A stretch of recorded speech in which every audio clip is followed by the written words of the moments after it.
कांग्रेस के पूर्व अध्यक्ष राहुल गांधी ने कहा है अब जबकि चौथे चरण का लॉकडाउन भी खत्म होने को आ रहा है, ये साफ हो गया है कि मोदी सरकार ने जिन उद्देश्यों के साथ इन चारों चरणों के लॉकडाउन को लागू किया था उसमें सरकार पूरी तरह से नाकाम रही है, पूरी तरह से विफल रही है।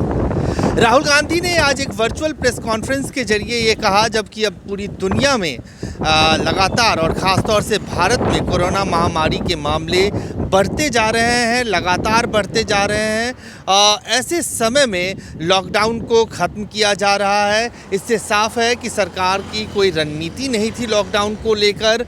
सरकार ने जब ये लॉकडाउन लागू किया था तो उस वक्त सरकार को ये पता नहीं था कि किस वक्त उसे इसमें एंट्री करनी है और किस वक्त उसे एग्ज़िट करना है।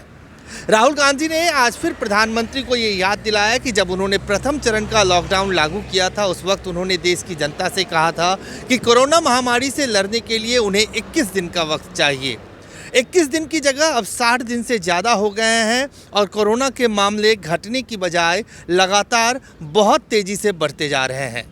राहुल गांधी ने आज एक बार फिर इस बात को दोहराया कि लगातार कांग्रेस पार्टी सरकार से कई मांग कर रही है और उसमें सबसे महत्वपूर्ण है कि गरीब और बेरोजगार और जो किसान हैं उनको डायरेक्ट कैश ट्रांसफ़र के जरिए सरकार को सीधे उनके जेब में पैसा डालना चाहिए और इस मांग को सरकार नहीं मान रही है। देर सवेर सरकार को ये मांग माननी पड़ेगी और राहुल गांधी ने ये कहा कि ये मान लीजिए कि आने वाला वक्त बहुत कठिन होने वाला है। ये महामारी बहुत तेज़ी से फैलने वाली है और उससे भी बहुत तेज़ी से बेरोजगारी फैलने वाली है।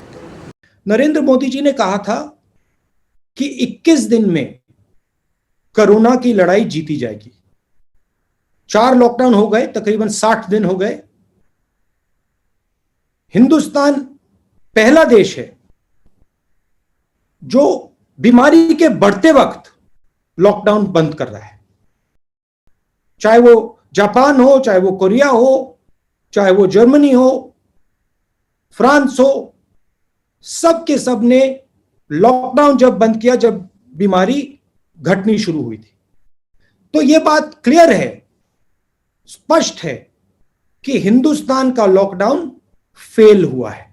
बहुत इज्जत से, रिस्पेक्ट से, आदर से सरकार को और प्रधानमंत्री को पूछना चाहते हैं कि अब आपका प्लान बी क्या है।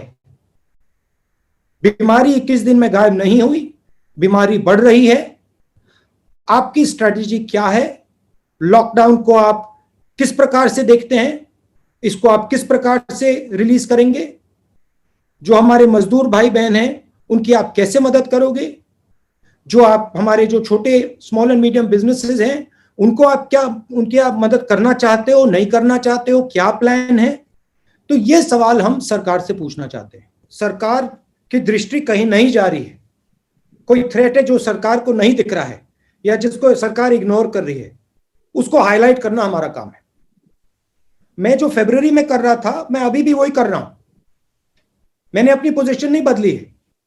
मैंने फरवरी में कहा था कि बहुत डेंजरस सिचुएशन बनने जा रही है और आज भी मैं कह रहा हूं।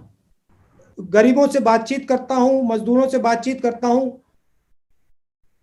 उनके दिल में क्या है वो उसको समझने की कोशिश करता हूं। अब जहां तक मदद की बात है, मैं मदद करता रहता हूं और मेरा कोई इतराज नहीं है। मैं अगर वो मुझे परमिशन दें मैं जरूर बैग उठा के ले जाऊं, मगर वो मुझे परमिशन नहीं देंगे। अगर दे दें मैं चला जाऊंगा, एक का नहीं 10-15 का उठा के ले जाऊंगा मैं। मगर मेरा लक्ष्य, मेन लक्ष्य जो उनके दिल में है वो हिंदुस्तान की जनता तक पहुंचाने का है। मैंने ये जो छोटी सी फिल्म बनाई, ये मैंने इसलिए बनाई कि हमारे जो बाकी नागरिक हैं इनकी पीड़ा को समझें, इनके दुख, इनके दर्द को सुने। काफी बड़ा इंपैक्ट होता है अगर व्यक्ति इस बात को सुने, क्योंकि ये लोग हमारी शक्ति हैं, ये लोग हमारे भविष्य हैं। और अगर हम इनकी मदद नहीं करेंगे तो हम फिर किसकी मदद करेंगे? वो फाइनेंस मिनिस्टर की व्यू है कि अगर मैं उनसे बात करता हूं तो ये ड्रामा है। ठीक है, वो उनकी व्यू है।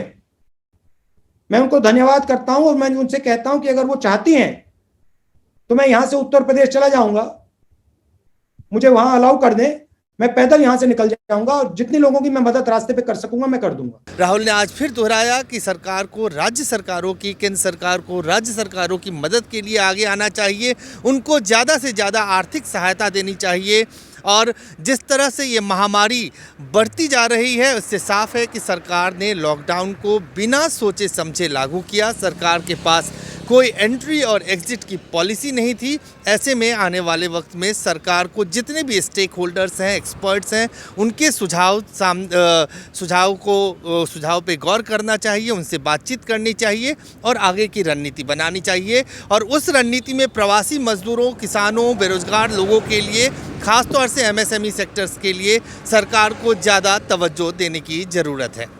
अजय झा, को न्यूज़, दिल्ली।